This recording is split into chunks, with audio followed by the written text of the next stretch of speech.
Meus irmãos, vamos orar e aí nós daremos início ao nosso estudo. Ó Pai, nós louvamos o Teu nome porque é o Senhor que segura a nossa mão, débil, fraca, e nós não sabemos o que fazer e não sabemos nos conduzir corretamente, a não ser que o Senhor nos guie, nos mostre o caminho e fale ao nosso coração. Como nós cantamos, nós queremos consagrar a nossa vida ao Senhor. Nós queremos que a nossa vida, na verdade, seja tua por completo. Nós te agradecemos, Pai bondoso, por mais um dia. Te agradecemos pela vida. Te agradecemos, Senhor, porque todas as coisas cooperam para o bem daqueles que te amam. Tua, Senhor, é a sabedoria, Teu, Senhor, é o domínio, Teu, Senhor, é o poder, o império, tudo te pertence e o Senhor controla todas as coisas para a glória do Teu nome e para o nosso bem. Permita-nos, ó Deus, enxergar as coisas desta forma. Permita-nos enxergar a realidade com os óculos da Escritura, da Tua Palavra, que agora nós queremos receber, aprender e glorificar o Teu nome. Ó Deus, tem misericórdia de nós, tem misericórdia da Tua igreja, tem misericórdia das famílias, tem misericórdia, Senhor, do Brasil, a nação que se encontra em lágrimas, em tristeza, em abatimento. Que o Teu socorro venha, que a Tua mão se estenda a nós, que o Senhor venha ao nosso encontro, ao encontro dos abatidos, renovando a fé, a esperança e o amor em Cristo Jesus. E dá-nos firmeza, Pai, a fim de enfrentarmos os dias maus sem perder a firmeza da fé, a retidão, sem perder, ó Deus, a comunhão e a intimidade contigo. Esse dia, Pai, é o dia do Senhor e nós pedimos a Tua bênção, em nome de Jesus.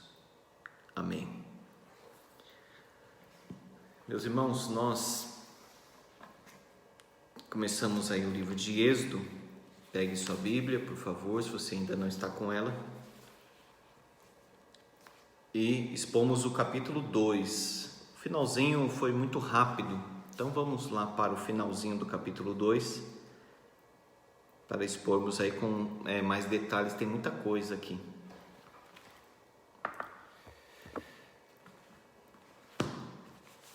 Êxodo capítulo 2, verso 23.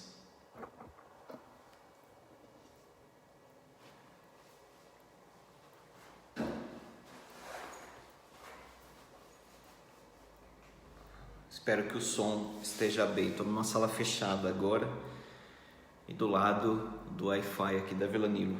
Então, espero que esteja tudo ok aí.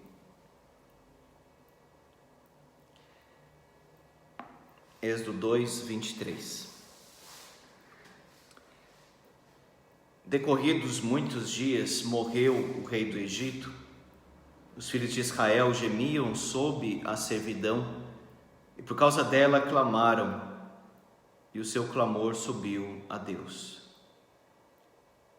Ouvindo Deus o seu gemido, lembrou-se da sua aliança com Abraão, com Isaque e com Jacó. E viu Deus os filhos de Israel e atentou para a sua condição. Amém.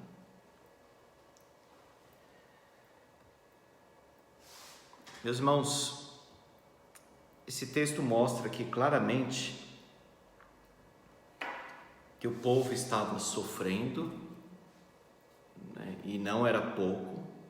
Fala aqui sobre gemer, né? Os filhos de Israel gemiam, ou seja, estavam sofrendo muito, muito,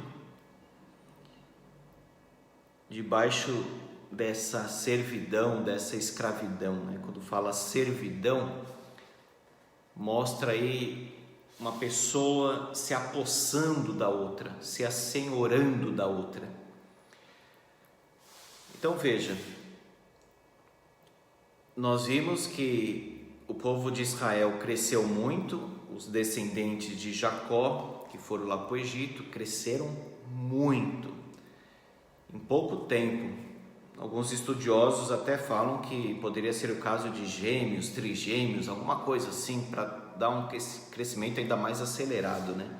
Mas isso é conjectura. Não vou dizer especulação, mas é conjectura, né?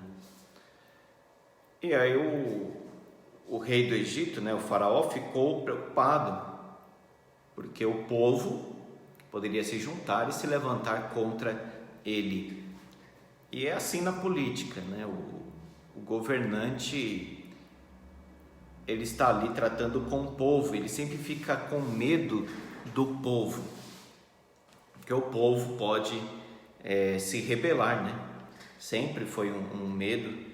Inclusive hoje muita coisa acontece, e não acontece no Brasil por causa do povo também, mas isso é outra história. O rei do Egito, então, o faraó, com medo dessa situação, quis barrar o crescimento e mandou então matar os meninos que nascessem, eles fossem aí já mortos, né? As parteiras temeram a Deus e não mataram os meninos, e Deus abençoou essas parteiras, inclusive constituiu família para elas. Sifrá e Puá, diz aí o capítulo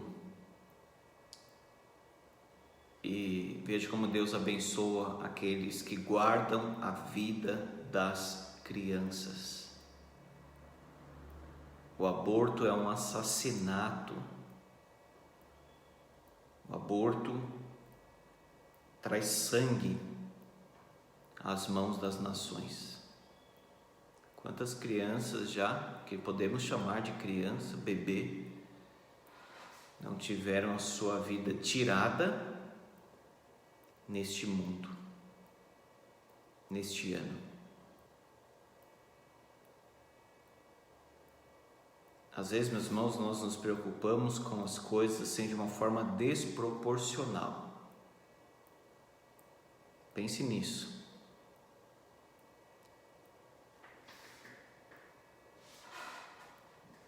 Contudo, as parteiras temem a Deus, então os filhos que nascem deveriam ser lançados no Nilo agora, só as filhas deveriam viver. A mãe de Moisés, corajosa, a mãe Joquebede, o pai Amrão, protegem Moisés e colocam ele ali à beira do Nilo. E a filha de Faraó vê o menino, tem compaixão dele porque ele chorava, mas é claro que essa compaixão, esses sentimentos e todo este momento sincronizado está dentro da providência de Deus. E aí a mãe de Moisés cuida dele, porque Miriam está ali e oferece essa ideia, essa sugestão à filha de Faraó, dizendo que quer que uma das mulheres hebreias crie o menino, amamente, e depois entregue para você novamente. E a filha de Faraó concordou.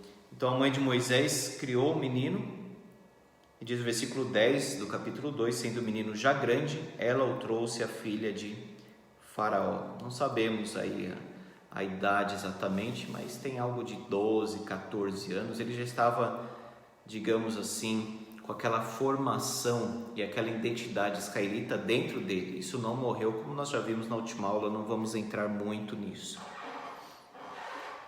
Mas que sacrifício, né? Entregar assim o filho. Moisés, quando ele já é homem, né, adulto, ainda que seja um jovem adulto, né, tem 40 anos, ele quer ver os seus irmãos. Olha aí, saiu a seus irmãos. Não somente irmãos no sentido mais físico, literal, mas ele vai ver ali os israelitas, o sofrimento do povo. Ele mata um e no dia seguinte ele tem consciência, ele tem conhecimento que descobriram que ele matou alguém, então ele foge para Midian. Faraó quis matar Moisés, diz aí o versículo 15. Informado desse caso, procurou o faraó matar a Moisés. Então o faraó não tinha aquela estima por Moisés, porque percebeu que ele estava ali, então, digamos que traindo o palácio, né? Com 40 anos, essas informações dos 40 nós temos lá em Atos 7, com um discurso de Estevão. Com 40 anos ele vai visitar os seus irmãos, os israelitas, e ele foge para a terra de Midian, protege as filhas de Jetro, também chamado de Reuel. Se discute aí qual era o nome dele. Um parece que era mais um título, outro parece que era mais o nome. Mas ficar numa discussão sobre essas coisas, né, irmãos, é muito infrutífero. É bom que alguém estude, é bom que alguém busque essas informações, é muito interessante. Contudo, se nós ficarmos aqui gastando tempo, passando o tempo discutindo se o nome do homem era Jetro, se era Reuel, qual que era o nome, qual que era o título, nós vamos perder o que mais importa nesse momento, que é as aplicações, a vida cristã, o que Deus está fazendo, o que Deus vai fazer, como está a nossa vida com Ele. Mas é isso, um parece ser um nome pessoal, outro parece ser um título, como era comum, naquela época. Inclusive a pessoa tinha 2 nomes paralelos, que nem Saulo, nome hebraico, judaico, e Paulo, um nome romano. Ele não teve esse nome depois, ele tinha essa dupla cidadania, digamos assim, que envolvia 2 nomes. Mas porque Paulo significava pequeno, ele usou esse nome depois, e também no Império Romano, nas viagens, ele teria mais facilidade com este nome, Então, Moisés protege as filhas de Reuel, de Jetro. Ele tem habilidades, Esse Moisés aqui é um homem educado, na mais refinada educação da sua época, em artes, em retórica, inclusive. Nós vamos falar disso no capítulo 3 depois. E também como um soldado, porque a educação envolvia vários aspectos. Deveria ser assim até hoje, A educação não é simplesmente num sentido, num viés. A educação escolar deveria ser também física, se fala educação física, deveria ser também musical, educação musical, deveria ter as artes, deveria ter algo, digamos assim, mais lúdico também, que envolvesse progresso humano. Eu sei que falando isso parece uma piada de mau gosto no Brasil, Mas eu estou dizendo apenas que a gente tem que ampliar a nossa visão da formação.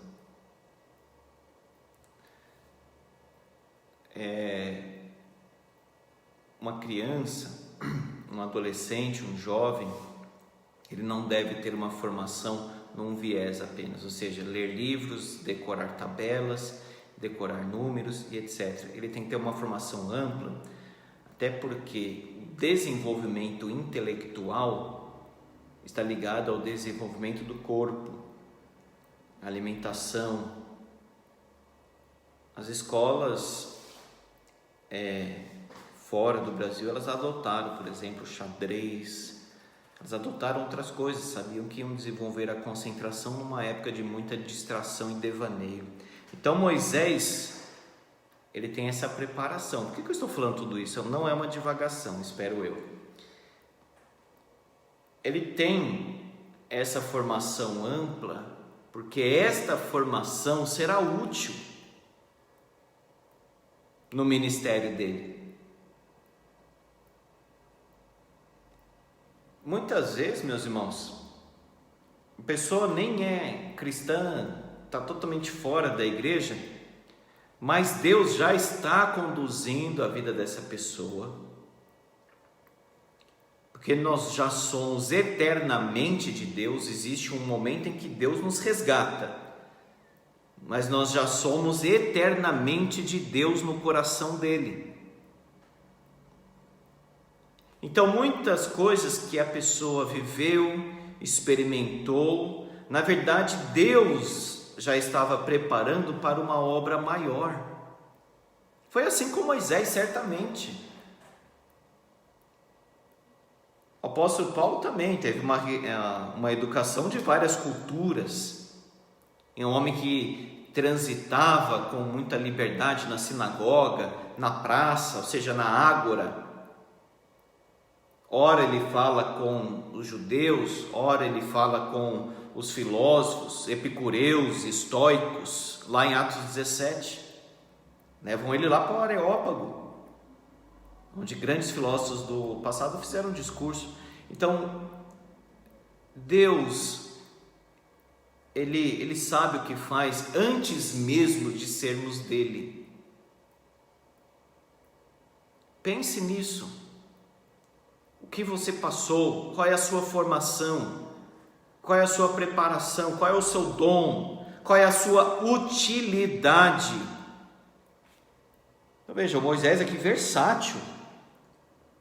O homem defende as filhas de Reuel, o homem conduz ali a sua vida agora no deserto, conhecia o deserto, Reuel também.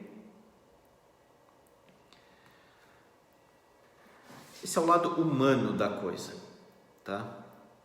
Não é suficiente, certamente. Porque o próprio Moisés diz no capítulo 3, nós vamos ver Deus permitindo para frente, não sei falar. Talvez ele tivesse perdido já os seus recursos, né? Depois de 40 anos. Talvez ele tivesse tido um curso de retórica, talvez ele tivesse sido exposto a algumas situações, mas não fosse uma pessoa com tanta desenvoltura para falar. Nós temos isso em pessoas públicas. A pessoa não tem uma desenvoltura para falar, ainda mais chegar dia de Faraó e falar assim: deixa o povo de Israel ir embora. Então, todo o preparo era insuficiente para a obra que Deus tinha na vida dele. Eu acho que foi Moody que disse o seguinte: Moisés passou 40 anos pensando que era alguém, né? Recebeu a melhor educação, o que era do bom e do melhor que Moisés tinha. Passou 40 anos pensando que era alguém, tanto que ele sai e mata o sujeito, quer libertar, quer fazer, tem que fugir. Passou 40 anos pensando que era alguém. Depois passou 40 anos vendo que era ninguém. No sentido assim de capacitação própria, de autossuficiência, tá? 40 anos vendo que era ninguém. E depois 40 anos vendo o que Deus pode fazer com ninguém. Mais ou menos essa divisão do Moody. Então veja, ele passou 40 anos sim na sua educação, mas agora ele passou 40 anos sendo esvaziado de si mesmo. para ser cheio de Deus. 40 anos no deserto.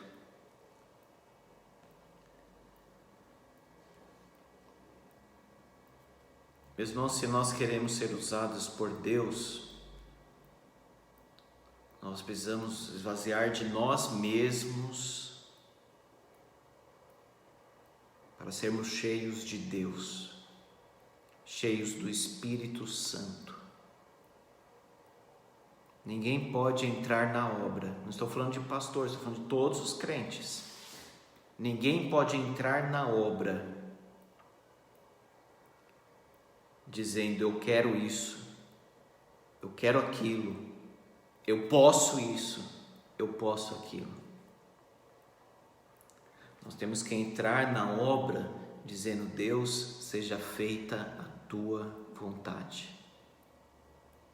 Nós temos que entrar na obra dizendo: tudo posso naquele que me fortalece. Nós temos que entrar na obra lembrando que Jesus disse: sem mim nada podeis fazer.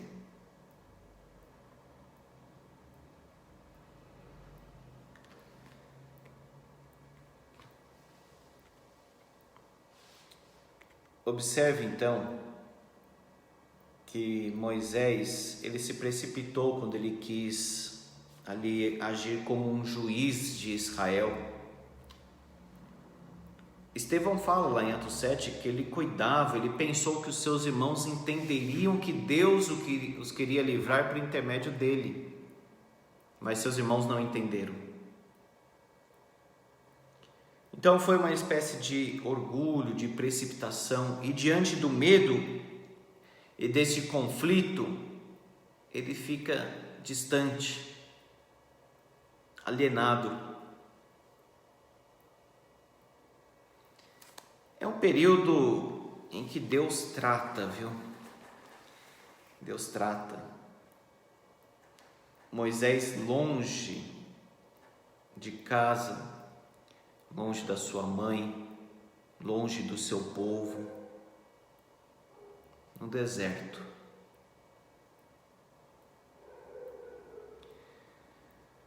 Deus, Ele nos leva muitas vezes para o deserto. Eu já disse isso aqui. Nós precisamos mais de deserto na vida do que de terra que mana leite e mel. Em alguma medida nós não estamos passando um deserto? Nós não estamos longe de pessoas que amamos muito?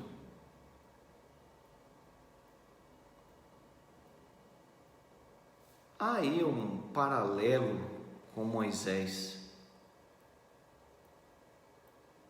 Ele foi lá para Midian, longe, distante.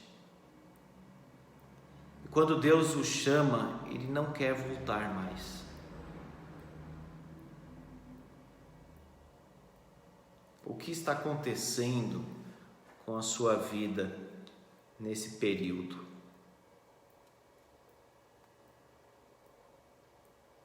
O que Deus está tratando? O que Deus está mexendo aí no seu coração, na sua família, seus pensamentos, nos seus propósitos? Deus tinha um plano ainda para Moisés. Veja, Deus o chamou lá na sarça ardente com 80 anos.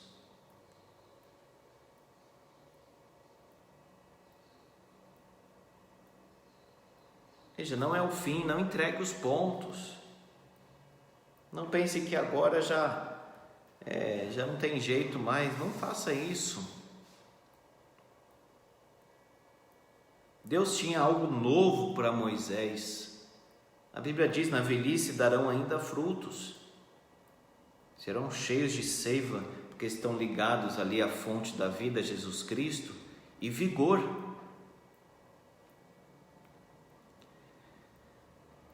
É interessante essa coisa do poço na Bíblia, né? Porque quando Moisés chega em Midian, peregrinação, nessa jornada, que nem Jacó, que sai da casa do seu pai Isaac e vai para Padã Arã. Pelo menos lá ele sabia que tinha um tio, né? Mas simplesmente saiu sem nada. Ele mesmo disse: eu cruzei esse rio só com um cajado na mão, dormiu numa pedra lá em Betel. Moisés também então sai. Há na vida sempre uma peregrinação, irmãos. Há na vida sempre uma jornada, sempre uma busca, sempre uma inquietação por caminhar. Ele encontra então um poço ali.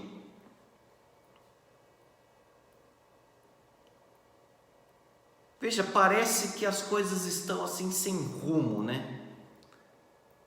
Parece que é um quebra-cabeça que está lançado assim na mesa. Não.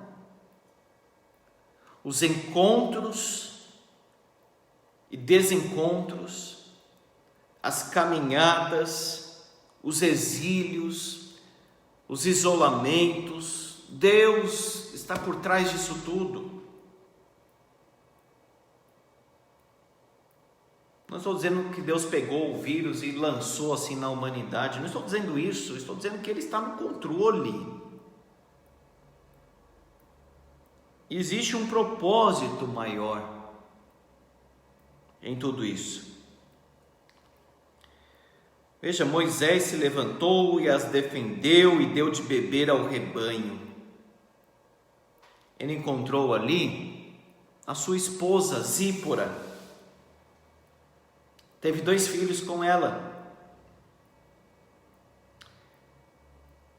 Ele encontrou ali um sogro maravilhoso, o rei Reuel, Jetro, que foi amigo, que foi conselheiro dele, inclusive. Depois nós vamos ler lá em Êxodo, capítulo 18.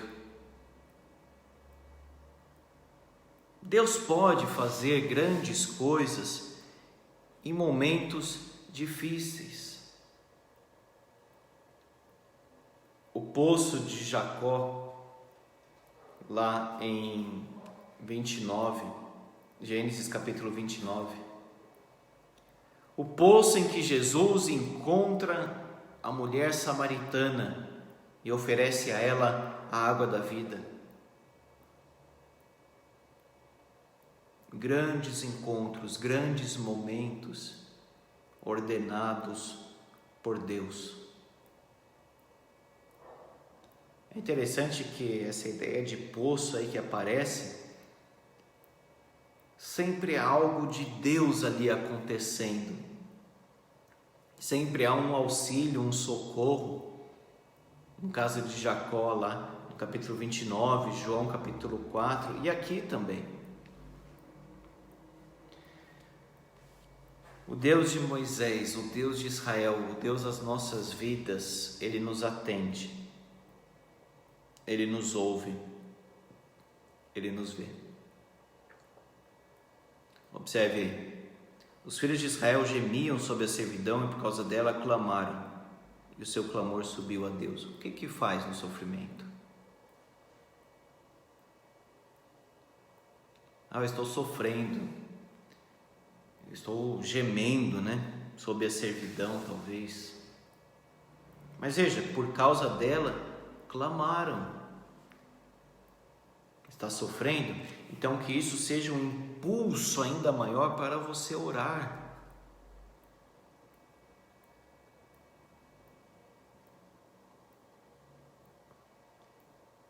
Justamente porque estavam sofrendo que clamaram.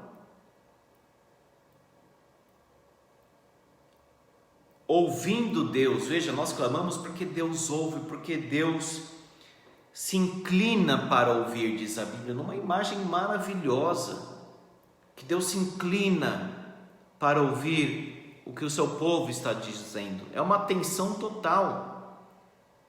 Deus fez uma aliança, veja, lembrou-se da sua aliança com Abraão, com Isaac e com Jacó. Então quando nós clamamos, primeiro é mediante a autoridade do Senhor Jesus, em nome do Senhor Jesus. E Deus nos ouve, digamos assim, com o olhar da aliança. Nós pedimos algo, Deus nos livra E Deus ouve, esse Deus nos livra nos termos da aliança. Em nome de Jesus, nos termos da aliança. Veja, ele ouviu porque está na sua mente. Quando fala assim, lembrou-se, não quer dizer que ele se esqueceu, agora ele lembra. Não, está na sua mente a aliança com Abraão, Isaque e Jacó. E sabe por que Deus nos ouve? Por causa dessa mesma aliança com Abraão, Isaque e Jacó, que é a aliança cumprida e plena em Cristo. É uma aliança, não várias. Quando Jesus fala nova, é porque essa aliança foi renovada. Que maravilha, não é? Não temos méritos nenhum. Se eu pedir alguma coisa porque eu tenho um mérito, aí que eu vou ser condenado. Deus não vai me abençoar porque eu mereço. Não mereço nada de Deus. Não mereço coisa alguma de Deus. A gente tem que se humilhar na presença de Deus, isso sim. Tem que se prostrar e não cobrar Deus de nada. Meus irmãos, há uma aliança que Deus fez com o seu povo, Deus que não pode mentir, Ele ouve o nosso clamor. Vamos orar, povo de Deus. Vamos orar. Ah, mas os números são falsos. Eu não sei quantos números, se é 50 mil, se é 40 mil, se é 30 mil. Neste momento eu estou falando o seguinte: vamos orar. Não estou falando para examinar dados, examinar posturas políticas. Eu estou falando, vamos clamar.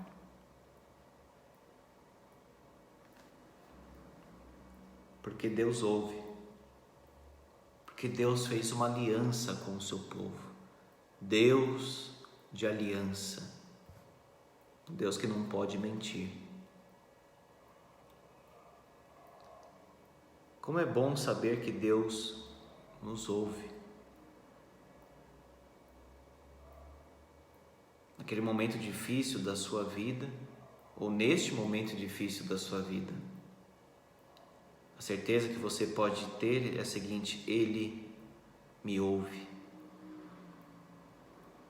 Esse texto aqui, 23 a 25, ele caminha para isso mesmo. Povo de Deus, lembra? Ele te dá toda a atenção. Hoje a gente luta para ter atenção com as coisas, não é? Precisa tomar muito cuidado, porque a atenção hoje está cada vez mais prejudicada por causa das múltiplas interferências. É difícil ter uma atenção plena, né? O pessoal chama isso de atenção plena, de você tentar se concentrar ao máximo naquilo que está fazendo sem distração. Esse texto quer dizer algo nessa ideia aí, que Deus vê bem o seu povo, Deus ouve bem, Deus ouve muito bem, Deus ouve com perfeição. Olha só, viu Deus os filhos de Israel e atentou para a sua condição. O clamor subiu, Deus ouviu, Deus viu, Deus atentou.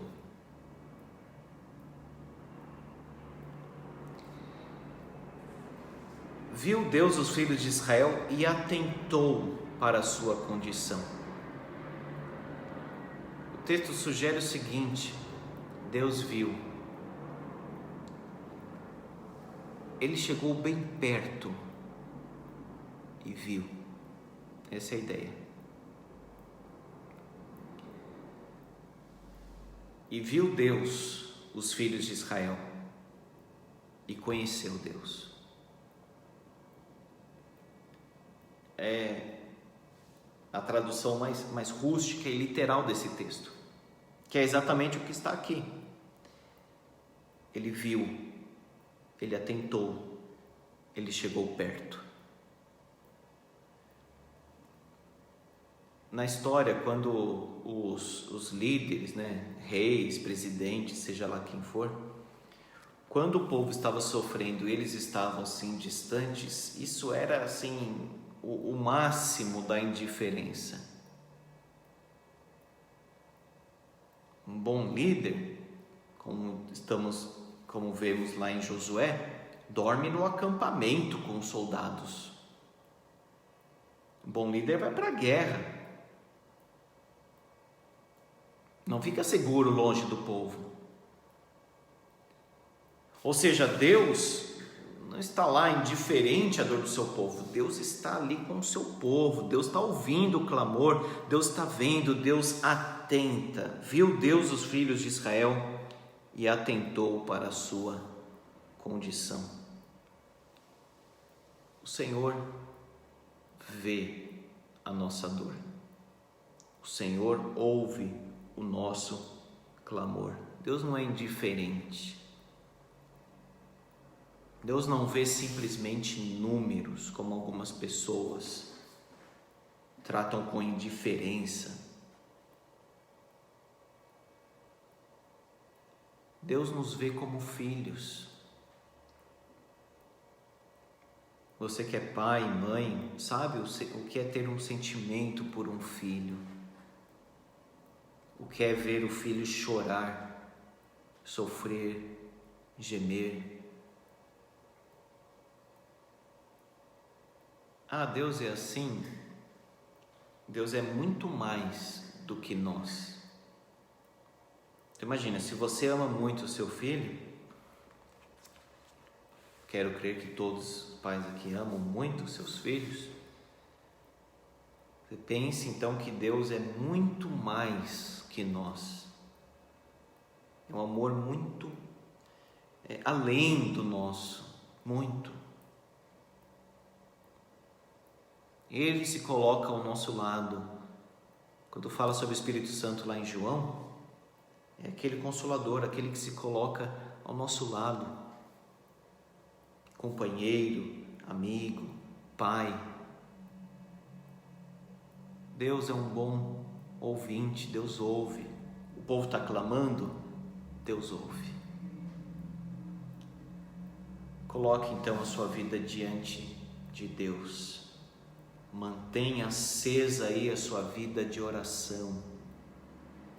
Nenhuma lágrima passou desapercebida de Deus. Deus viu cada lágrima e recolheu no seu odre, diz o salmista, até aquele dia final em que Ele irá enxugar, com a ideia de secar as nossas lágrimas. Não vamos chorar mais. Já imaginou um lugar onde não há choro? Lá está o meu tesouro, como diz aquele cântico tão bonito. Que Deus nos ajude, meus irmãos. Que essa mensagem de consolo e de encorajamento, porque o consolo na Bíblia traz consigo um encorajamento, nos transforme. Volto a dizer, precisamos clamar, mais do que examinar, mais do que coletar 1000 informações. Nós precisamos, como povo de Deus, clamar, orar, buscar a face do Senhor. Vamos fazer isso agora.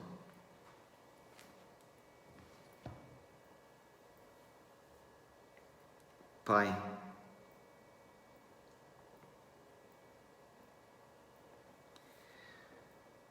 Abba, Pai,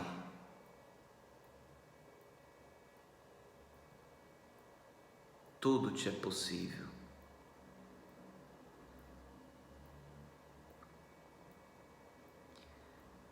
Antes de rogarmos, Senhor, por dias melhores,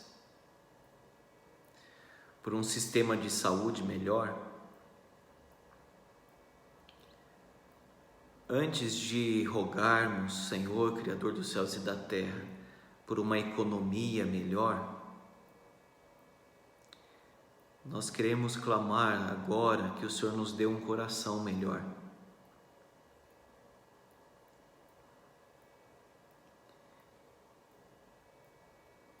Que o Senhor produza em nós mais arrependimento, mais quebrantamento.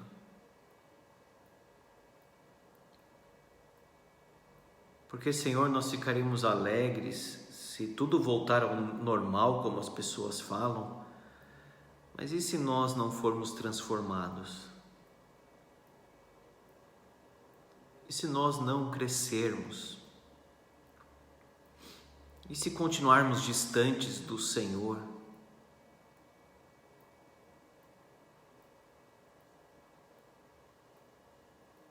Ensina-nos a viver, Senhor.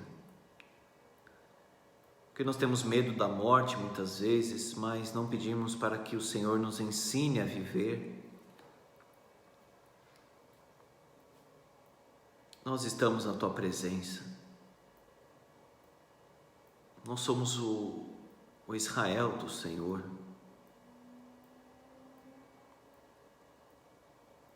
Tem misericórdia de nós, ó Deus. Obrigado porque o Senhor é um Pai presente, uma fonte inesgotável de amor e esperança. Em Ti, Senhor, nós temos paz. Pedimos, ó Deus, por graça, pedimos por misericórdia. Pedimos que o Senhor visite cada família aqui representada nesta transmissão. Pedimos, ó Pai, que o Senhor visite as famílias da igreja de Vila Nilo, aqueles que não estão nessa transmissão, mas estão estudando a Bíblia, porque entendem que assim é mais proveitoso, que seja proveitoso para todos, ó Deus, de alguma forma. Em Ti, Senhor, está toda a nossa esperança. Nosso coração se alegra na Tua presença. E ensina-nos a ter aquela alegria, ainda que coisas ruins aconteçam, como Teu servo Abacuque. Dá-nos um dia abençoado e feliz em Ti mesmo, em nome de Jesus. Amém, Senhor.